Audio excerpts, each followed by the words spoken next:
안녕하세요. 승리하는 삶 여러분. 오늘은 3월 5일입니다. 자, 계속해서 승리하는 삶으로 말씀을 묵상하도록 하겠습니다. 오늘은 이제 14장의 시작입니다. 이 책은 여러분들 아시다시피 발행이신 박유일 목사님의 구속사로 조망한 성경 연속 강해집 마가복음 3권의 내용을 기초로 했습니다. 이 부분을 통해서 여러분들 더 깊이 있게 묵상하시고 리더분들은 가르치는 데 더 큰 도움을 받으시기 바랍니다. 오늘 말씀에 들어가도록 하겠습니다. 오늘 제목은 구속의 역사에 기여하는 성도가 되자입니다. 어떻게 기여하는 성도가 될까요? 두 가지 부분으로 기여하는 성도가 있었습니다. 이것에 대해서 우리가 좀 주의 깊게 살펴야 돼요. 좋은 의미로 기여하는 경우가 있고 나쁜 의미로 기여하는 경우가 있습니다. 이 부분을 우리가 오늘 살펴보도록 하겠습니다. 자, 본문 말씀을 보도록 하겠습니다. 이틀이 지나면 유교절과 무교절이라 대제사장들과 서기관들이 예수를 흉계로 잡아 죽일 방도를 구하며 이르되 밀란이 날까 하노니 명절에는 하지 말자 하더라. 자, 오늘 두 가지 측면에서 이 문제를 살펴볼 건데, 첫 번째는 우선 유대 지도자들이 예수님을 잡아 죽일 방도를 구하였는데 밀란이 날까 해서, 왜냐하면 예수님이 나사로를 살리신 다음에 많은 사람들이 예수님을 따르게 되죠. 그 예수님이 이스라엘에 들어오실 때 호산나 찬양을 받으시면서 들어와요. 이 일은 특히 마리아가 향료를 뿌린 일은 유월절 이틀 전이에요. 이미 그러니까 예루살렘에 들어오셔서 예루살렘에서 교훈을 행하고 있던 거죠. 우리가 읽는 13장 말씀도 이 고난 주간에 예수님께서 성전 회파와 말세를 설명하신 내용이었어요. 그분 동시에 재림까지 얘기하셨고, 그래서 많은 사람들이 이 명절에 올라와 있는데 예수님에 대한 인기가 너무 좋으니까, 또 예수님을 그들이 또 왕을 삼고자 하니까 예수님은 원하지 않으셨던 거지만, 근데 이때 예수님을 흉계로 죽이면은 사람들이 예수님을 좋아하기 때문에 예수님을 흉계로 죽인 이 유대 지도자들에게 반란을 일으키겠죠. 그리고 인기가 떨어져서 이제 진짜 밀란이 일어나면 그때는 이제 정치적인 면에서도 로마가 가만히 있지 않을 것이기 때문에 이 국민들과 또 정치적으로 로마 군사들이 이 일에 복합적으로 연계가 돼서 자신들이 위태한 지경에 이르게 되거든요. 우리 창세기에서도 봤지만 죄를 지은 사람들이 항상 가장 먼저 생각하는 것은 자기의 아니에요. 그렇기 때문에 이 일을 하지 말자 그래요. 근데 재밌는 건 뭐냐면 10절과 11절에 보면은 12제장이 하는 가룟 유다가 예수를 넘겨주려고 제사장들에게 가매 그들이 듣고 기뻐하여 돈을 주기로 약속하니 유다가 예수님을 어떻게 넘겨줄까 그 기회를 찾더라. 자, 명절에는 하지 말자 그랬는데 이 일이 어떻게 가속화되기 시작하죠? 바로 가룟 유다의 나쁜 역할을 통해서 이 일이 가속화돼요. 근데 사실 우리가 본문 묵상하기에서도 보겠지만 하나님의 계획은 이때 이 명절 때 십자가를 지시기로 이미 계획되어 있었어요.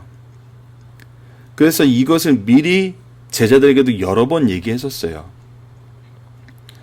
그러니까 결국은 뭐냐면 악인들이, 우리 어제도 봤지만 우리 말세 때 악인들의 계계가 아무리 심하더라도 모든 것은 하나님의 계획표대로 움직여요. 근데 이 계획표대로 움직이는데 우리가 좋게 쓰임받을 수 있고 나쁘게 쓰임받을 수 있어요. 중간은 없어요. 특히 심판때가 가까우면은 구원을 받든지 구원을 받지 못하든지 둘 중에 하나거든요. 구원을 받는데 도움을 주든지 구원을 받지 못하는데 도움을 주든지. 자, 여기가 이제 두 개가 나쁜 의미로 사용받은 예입니다. 그렇다면 좋은 의미로 사용받은 예를 보도록 할게요. 3절부터입니다. 예수께서 베다니 나병 환자 시몬의 집에서 식사하실 때 한 여자가 매우 값진 향료 곧 순전한 나다 한 옥합을 가지고 와서 그 옥합을 깨뜨려 머리에 부으니, 이거는 다른 성경에서 확인하겠지만 마리아예요. 특히 나사로의 동생 마리아라고 보죠. 어떤 사람이 화를 내요. 이 어떤 사람은 누구죠? 이미 우리가 아는 대로 가룟 유다예요. 이 향료를 300데나리온 이상에 팔아 가난한 자들에게 줄 수 있겠도다 하여 그 여자를 책망하였느니라. 우리 다른 성경에서 나와 있지만 이것이 핑계였어요. 오히려 욕심 때문에, 이 돈에 대한 욕심 때문에 가룟 유다가 이 말을 했다고 다른 성경에 쓰여 있죠. 그런데 예수님께서 어떻게 대답하세요? 예수께서 이르시되 가만두라. 너희가 어찌하여 그를 괴롭게 하느냐? 그가 내게 좋은 일을 하였느니라. 가난한 자들은 항상 너희와 함께 있으니 아무 때라도 원하는 대로 돈을 도울 수 있거니와 나는 너희와 항상 있지 아니하니라. 그는 힘을 다하여 내 몸에 향유를 부어 내 장례를 미리 준비하였느니라. 내가 진실로 너희에게 이르노니 온 천하에 어디서든지 복음이 전파되는 곳에서는 이 여자가 행한 일도 말하여 그를 기억하리라 하시니라. 자, 마리아는 무엇을 준비했다 그러죠? 바로 내 장례, 예수님의 장례를 준비했다고 해요. 어떻게 이거를 준비할 수 있었을까요? 이거는 뭐 간단해요. 예수님이 미리 말씀하셨어요. 하지만 예수님께서 고난을 당하고 죽으신 다음에 부활하실 거라고 수차례 말씀을 하셨는데 제자들은 이것을 믿었어요, 안 믿었어요? 안 믿었어요. 이 올라가기 직전에 더 구체적으로 여러 번 얘기하셨는데 믿었어요, 안 믿었어요? 안 믿었어요. 하지만 마리아는 어떻게 했어요? 이걸 듣고 믿었어요. 그래서 이제 곧 죽으시는 예수님의 죽으심을 보고 자기의 온 마음을 다하여 예수님의 이 고난을 준비하고 슬퍼했던 거거든요. 그래서 우리가 분명히 알아야 되는 것은 우리가 가난한 자를 도우는 것 좋아요. 해야 되는 일이에요. 성경에서는 과부와 고아를 돕는 것을 의무화했어요. 우리가 위정자들을 뽑을 때도 가난하고 고아인 자들, 정말 이 사회가 돌보지 않으면 안 되는 자들을 돌볼 수 있는 자가 좋은 지도자라고 성경에서는 얘기를 해요. 그래서 우리가 예전에 이제 저희 셀 모임에서는 선거 때가 오면은 어떤 정당을 뽑자, 어느 누구를 뽑자 이런 것이 아니라 성경적인 근거로 우리가 그 인물을 좀 바라볼 수는 있어야 되지 않느냐. 여러 가지 이유에서 사람을 뽑지만 우리가 하나님께서 정말 지도자로서 해야 되는 모습, 가난 과부와 고아를 돌볼 수 있는 모습, 가난한 자를 착취하지 않는 모습, 이런 부분이 있어서 성경은 이 부분을 굉장히 강조해요. 하지만 이거보다 더 중요한 건 뭐냐면 바로 구속사라는 거예요. 우리가 아무리 좋은 일을 하고 교회에서 좋은 일을 하는 것이 칭찬받는다고 해도 우리가 예수님의 길을 준비하고 이 일에 동참하지 않으면은 이것은 다른 종교에서 선한 사업하는 거랑 크게 다를 바가 없다는 거예요. 가장 중요한 거는 예수님의 구속을 우리가 전하고 이것을 가르치는 일이거든요. 구속사에 동참하는 일이거든요. 그 안에 있을 때 우리는 비로소 더 진실하게 가난한 자를 말씀대로 도울 수 있었던 거예요. 즉 마리아의 신앙은 어떻게 이 좋은 모습을 가질 수 있었느냐 생각했을 때는 뭐예요? 계시의존 신앙이었던 거예요.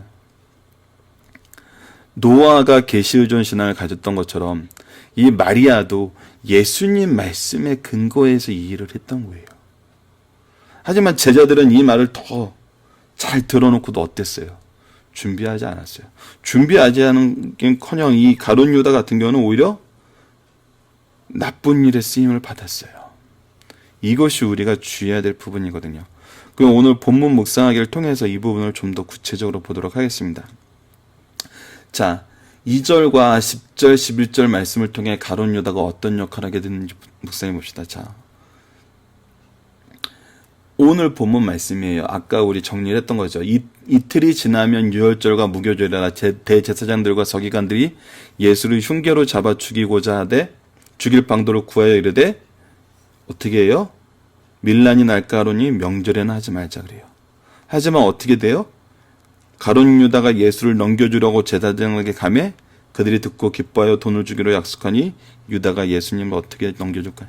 오히려 가속시키는데 쓰임을 받아요. 나쁜 역할을 하게 되는 거예요. 하지만 이 모든 것은 누구의 뜻 안에 있었어요? 하나님의 계획 안에 있었어요.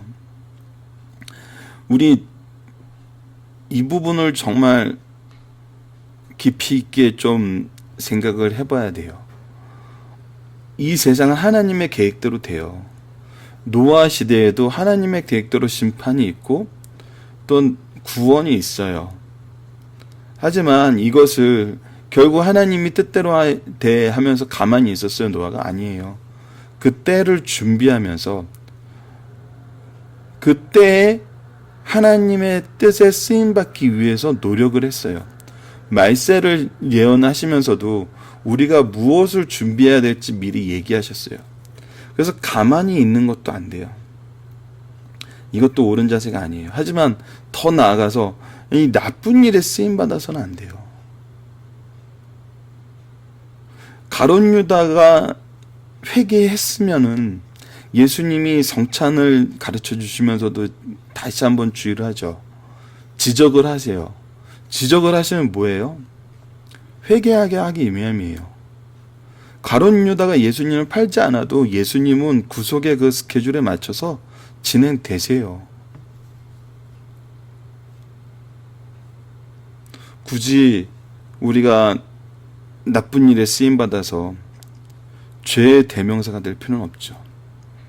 우리 구약 창세기에서도 가인이 구속사의 일꾼으로 있다가 자기 동생을 죽이고 자기 성을 쌓고 어떤 거에 상징이 되죠? 세상 하나님을 필요로 하지 않는 세상 제도의 성의 대명사가 돼요.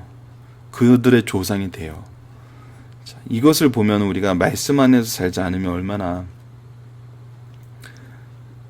참 이 심각한 상황에 처할 수 있는지 알 수 있어요. 자, 마태복음 26장 1절 5절을 봅시다. 예수께서 이 말씀을 다 마치시며 제자들에게 이르시되 너희가 아는 바와 같이 이틀이 지나면 유월절이라 인자가 십자가에 못 박히기 위하여 팔리리라 하시더라.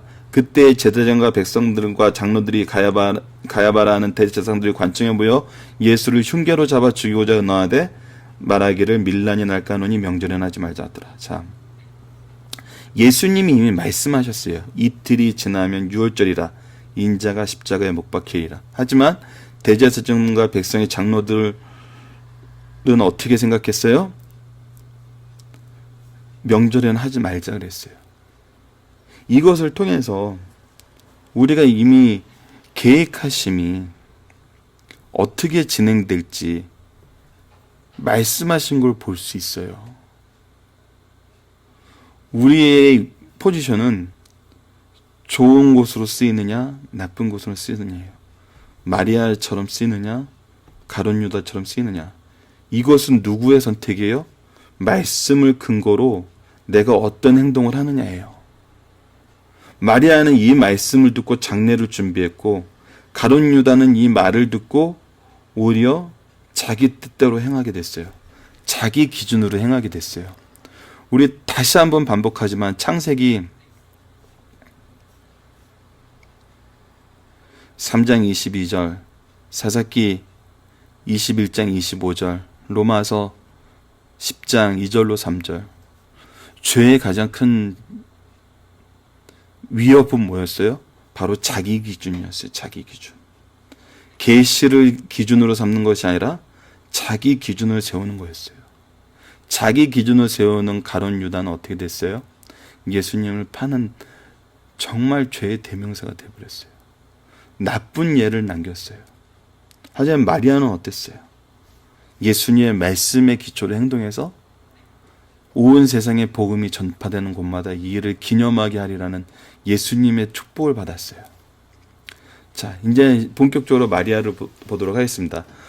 오늘 본문을 통해서는 마리아가 어떻게 이 부분에 대해서 쓰임을 받았는지 좀 구체적으로 느낄 수 없었죠. 조금 전에 봤던 마태복음 26장 말씀은 참 재밌어요. 이제 말씀은 앞에 적어놨으니까 오늘은 우리 성경 마가복음의 본문만 보도록 할게요. 자, 이때로부터 예수 그리스도께서 자기가 예루살렘에 올라가 장로들과 대제사장과 서기관들에게 많은 고난을 받고 죽임을 당하고 제3일에 살아나야 할 것을 제자들에게 비로소 나타내시니 베드로가 예수를 붙들고 항변하여 이르되 주여 그리하지 마옵소서 이 일은 결코 죽게 미치지 아니하나이다. 이 말씀이 뭐냐면 예수님께서 처음으로 자기의 죽음을 예고하신 말씀이에요. 그 언제였어요? 베드로가 신앙 고백을 한 다음에 주는 그리스도시요 살아계신 하나님의 아들이십니다 라고 고백했을 때 베드로는 오히려 이 말씀을 듣고 그러면 안 된다고 자기 기준으로 이 얘기를 해요. 오히려 그래서 예수님의 책망을 받으셨죠. 그래서 오늘 말씀은 그는 힘을 다하여 내 몸에 향유를 부어 내 장례를 준비하였습니다. 자, 마리아가 무엇을 근거로 했는지 한번 보도록 할게요.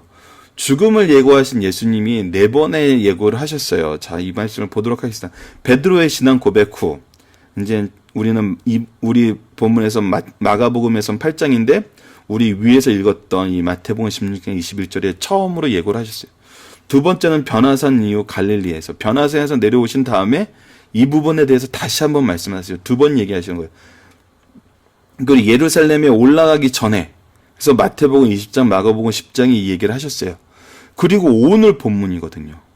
오늘 본문에 해당되는 부분인데 이것이 이제 우리는 마가복음 14장 마가복음 14장 8절이고 예, 마가복음입니다.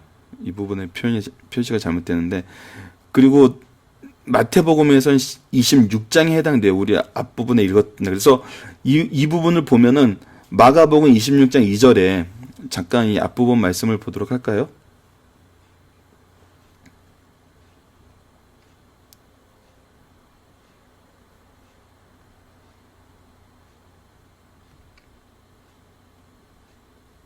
자, 2절에 너희가 아는 바와 같이 이틀이 지나면 죄송합니다.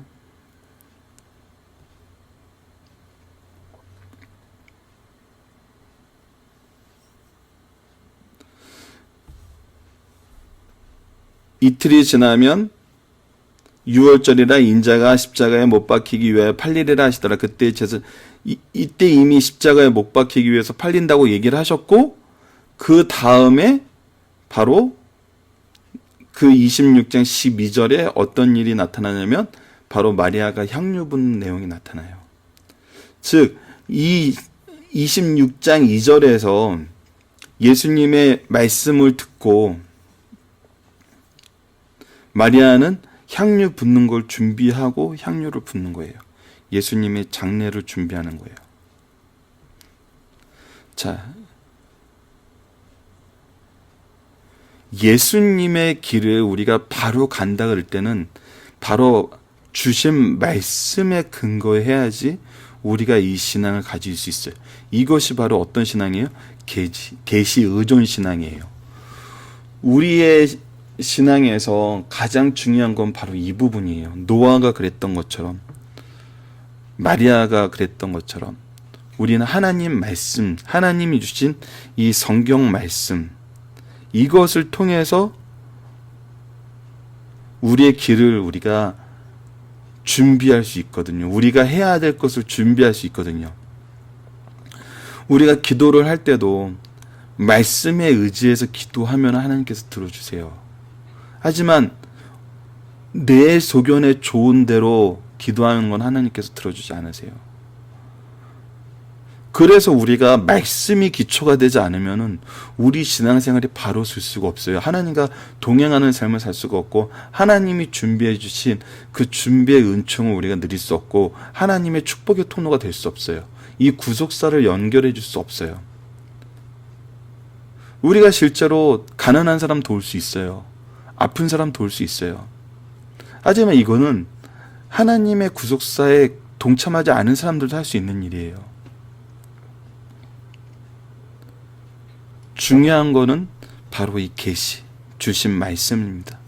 마리아는 이것을 우리에게 보여줬어요. 자, 본문의 중심 사상을 보도록 할게요. 자, 본문 말씀의 배경의 때는 서기 30년 유대력으로는 니시날 13월 수요일 오후에 일어난 사건이에요. 이제까지 예수님은 인간의 몸을 입고 오셔서 우리의 위대한 스승으로 진리를 가르쳐 죄 가운데 있는 사람들에게 구원의 길을 밝히 보여주셨어요. 우리에게 보여주신 건 바로 이 구원의 길이에요. 지금까지 말씀으로 하실 교훈을 마치시고 이제는 설교보다 더 큰 일인 속죄의 죽음, 즉 교훈의 피로 새기실 차례예요. 그러므로 기독교 복음의 핵심은 예수께서 자기 백성의 죄를 속하기 위해서 십자가에 죽으신 대속의 역사예요. 구속사예요. 기독교는 대속의 종교인 거예요. 지금부터 기록된 말씀은 예수님의 생애 가운데 가장 중요한 시기를 기록한 것이에요. 대속의 죽음을 떠나서는 지금까지 주님께서 우리에게 주신 가르침은 성립할 수가 없어요. 생각할 수도 없어요. 이 대속이 있기 때문에 예수님의 말씀이 우리에게 이루어지고 우리가 전할 수 있는 거예요. 아니면은 그냥 구호에 지나지 않아요. 예수님께서 우리에게 주신 교훈은 중요하지만 이를 직접 행하신 십자가의 가르침보다 더 중요한 건 없어요. 오늘 본문의 배경은 6월절 이틀 전인 수요일이에요. 이 시점에서 세상죄를 지고 대속의 죽음을 당하실 하나님의 아들이요, 두 종류의 사람이 등장해요. 이들이 취한 태도를 상고함으로 하나님의 역사는 사람의 의사나 방법대로 이루어지는 것이 아니라 하나님이 섭리하시는 주권적 역사로 진행되는 걸 가르쳐주고 있어요. 하나님의 주권적으로 이루어지는데 우리는 어떻게 돼요? 어떻게 사는 것이 값진 기준을 깨닫고 그 값진 길로 행해야 돼요. 좋은 길로 행하든지 나쁜 길로 행하든지 둘 중에 우리는 선택을 하게 되는 거예요. 결단을 하게 되는 거죠. 이 결단은 매우 중요합니다. 자, 본문의 중심 사상을 보도록 하겠습니다. 하나님께서 당신을 하나님의 도구로 쓰시기 위해 항상 살피고 계시듯이 사탄도 그래요. 자, 서기관들과 제사장들, 가룟 유다. 오늘 본문은 하나님의 선한 도구로 쓰임받을 대제사장들과 서기관들이 악마의 도구가 되어 하나님의 일에 가장 큰 적대 세력이 된 것을 보여줘요. 대제사장들과 서기관들은 왜 있었어요? 예수님이 오심의 예표인 제사를 통해서 하는 예수님을 기억하게 하고 예수님이 오셨을 때 이분이 메시아이신지 아니신지 구별하기 위해서 사람들에게 알리기 위해서 있던 거예요.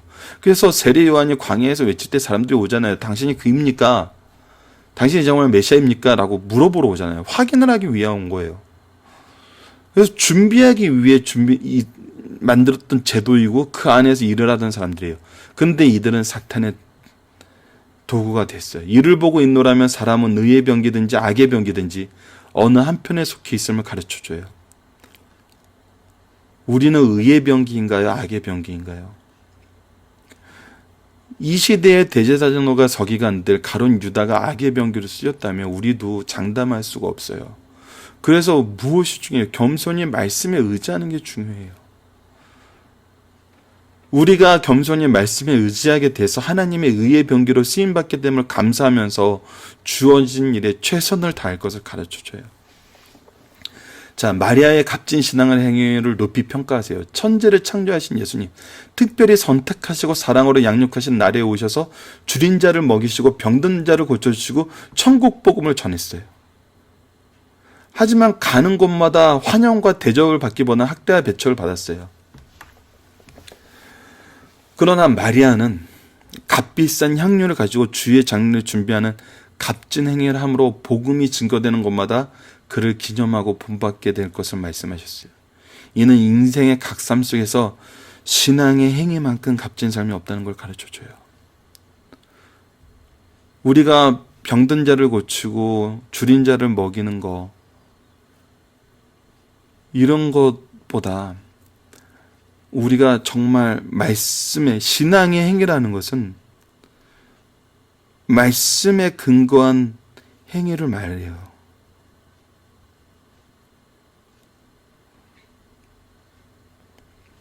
우리 자신의 생각의 기준이 아니라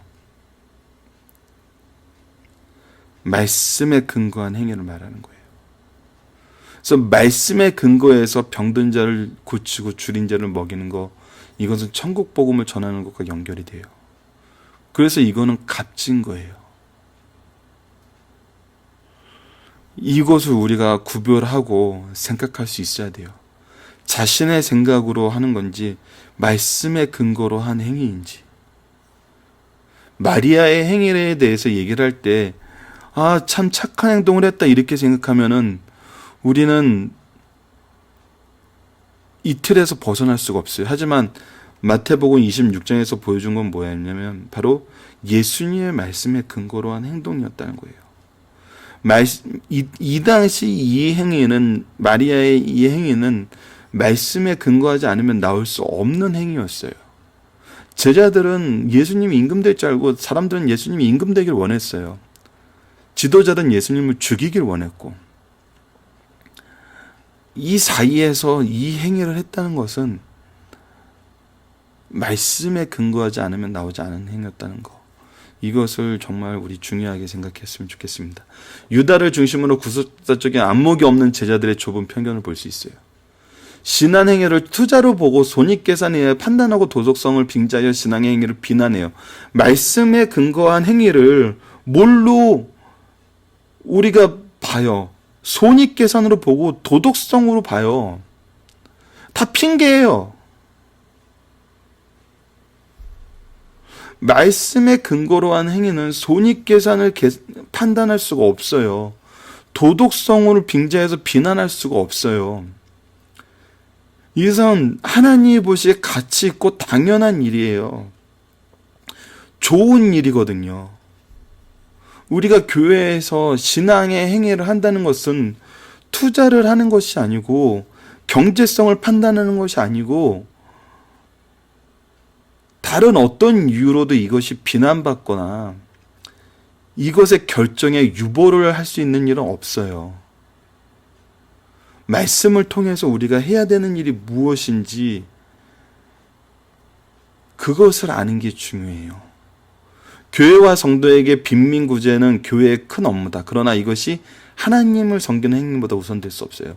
부모 경구형, 하나님 섬김이는 가장 기본적인 행위예요.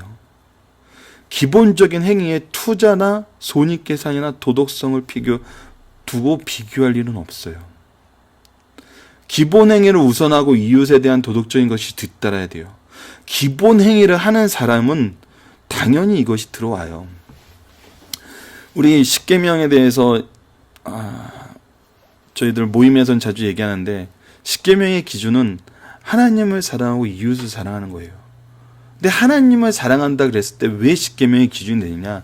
1계명부터 4계명까지 나오는 하나님께 예배하는 방법, 하나님과 동행하는 방법, 예배를 통해 동행하는 방법을 가르쳐줘요. 그래서 하나님을 사랑한다는데 예배를 바로 드리지 않으면은 이건 기본 행위가 잘못된 거예요. 그래서 하나님을 사랑하는 게 아니에요. 5계명부터 10계명까지 인간을 사랑하는 모습, 이웃을 사랑하는 모습이 나오는데 부모님을 공경하지 않으면서 나는 이웃을 사랑해, 많은 것을 사랑해. 이거는 하나님이 보기에는 사랑이 아니라는 거예요. 기본 행위가 바로 서야 된다는 거예요. 가장 비도덕적인 인간들이 유다 자기의 욕심이 때문에 저것이 아깝다고 얘기했던 건데 비도덕적인 인간들이 자기들보다 더 도덕적이고 무엇보다 하나님 우선 섬기는 사람을 향하여 그들의 신앙의 행위를 보고 비도덕적이라고 비난해요. 너무 많아요. 그들의 죄악성과 어리석음을 바로 알고 긍휼히 열 것을 가르쳐 주시는 말씀이에요. 하지만 우리가 해야 되는 것은 그들을 향한 긍휼이라는 거죠.